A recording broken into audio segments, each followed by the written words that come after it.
Who would have known that watching two senile old men yell at each other would be so entertaining?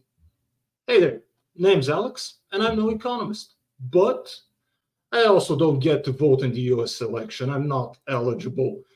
But although that hasn't, even though that hasn't stopped some people from what I've heard, but unfortunately, due to circumstances, the eyes of the whole world are on the U.S. political process and not, for example, on the Bulgarian political process.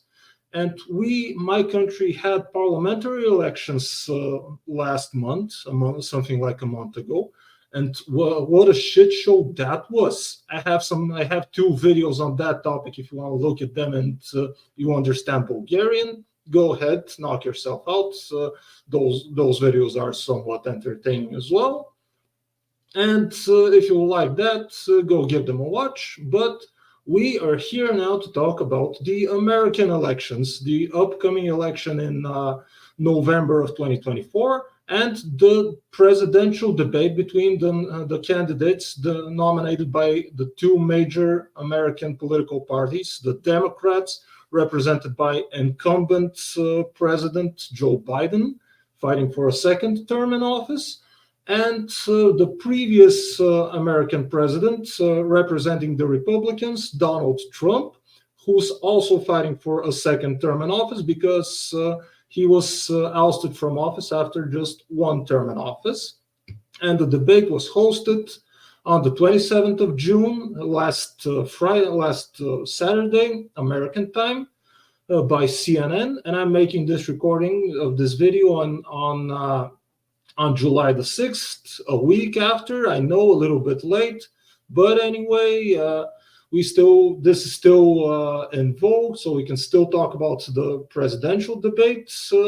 And I watched, or rather, I listened to the whole debate, watched most of it, and I was wondering, why is this old man, this senile old man, Joe Biden, why is he looking at me and talking to me and yelling at me like he's mad at me or disappointed at me, the viewer, or like I'm some child in his yard that needs to get out or something like that? That's the vibes I got from him, from this old guy's demeanor.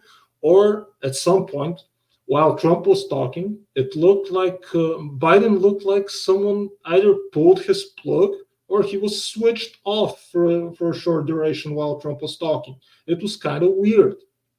Anyway, at least the memes of this debate, following this debate, are funny, and we're gonna look at some of those debates right now.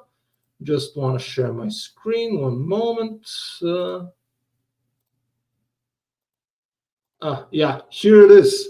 Probably this is the best one, and I'm probably gonna use this meme specifically as the thumbnail for this video because I find it funny. If you've seen Beavis and Butthead, I can never tell which one is which, but anyway, this is two old guys looking like Beavis and Butthead. Yeah, I have the great Cornholio. I need TP for my bunghole, etc. Or this one. Yeah, well, actually, at least wanted to say something else about this. At least only one of these two old guys is going to be doing America for the next 4 years, and not both of them, fortunately. And this one, from The Sims. Old man yells at old man. Grandpa Simpson. For those of you who haven't seen The Simpsons, where have you been living? Under what rock? And I know this picture is from the previous time these two debated back in 2020, but who cares, from the previous election. And this one is probably my favorite. Here, Joe Biden is photoshopped as Herbert the pervert from Family Guy. And this got me wondering, actually, out of the two major political parties, American, the one that's most against rich, straight, cis, old, perverted white men, why is the Democratic Party the one that's nominating the older, arguably whiter, because Donald Trump is the orange man after all, and arguably more perverted of the two rich, straight cis guys. Because say what you want about Trump, but I don't remember seeing him sniff the hair of prepubescent pre-teenage girls now. Have you? Anyway, I'm gonna stop sharing the screen for now with the memes. Probably gonna get back to that later. And now that the debate is done and we've seen all the memes, the debate is over, and at least I wasn't left feeling after the debate as if there was one clear victor who had taken the upper hand, or an obvious loser. But you know who thought there was a clear victor and not their guy? Apparently, it's the Biden camp. Apparently, the Biden camp, the Democrat Party, think that the debate was such a disaster and that their guy did so poorly that now, in the last months before the elections, because the campaign in the U.S. runs for at least a year. Right now, months before the elections, the Democrats are talking about maybe changing their nominee for the election. Oh, if it was me, also, I'd probably be kind of creeped out by creepy Uncle Joe sniffing at girls' hairs. Why did you elect him in the first place? So now that he's running for a second term, you're wondering whether you should change him for another candidate. This is a little bit last minute, I think. Some names are being thrown out, but I really don't know if there's enough time for another candidate to gain as much popularity as the incumbent to supposedly challenge Trump and keep him from winning the presidency for a second term, which even though with the intermission of Biden's one term.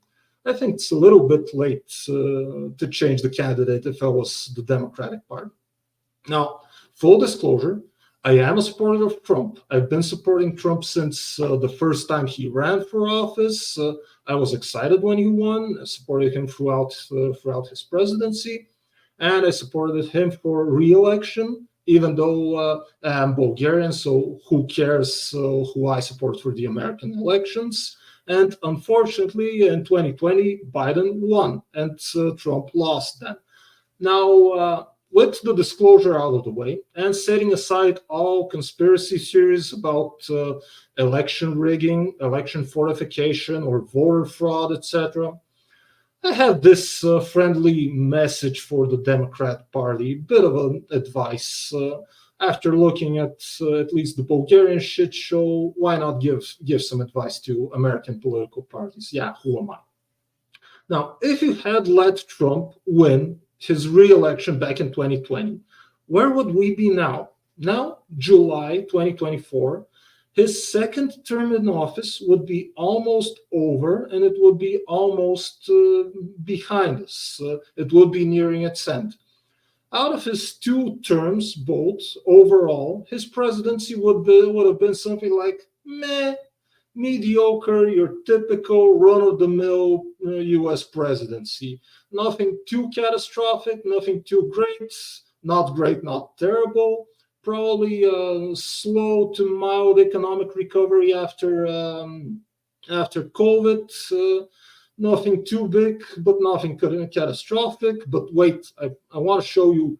I want to show you another thing. One moment. Let me share the screen again.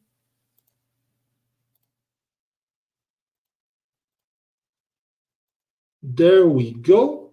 Sorry. Now, this is Paul Krugman. Don't know if you know who Paul Krugman is. A big-time economist predicting after Trump lost the re-election campaign, predicting a coming Biden economic boom.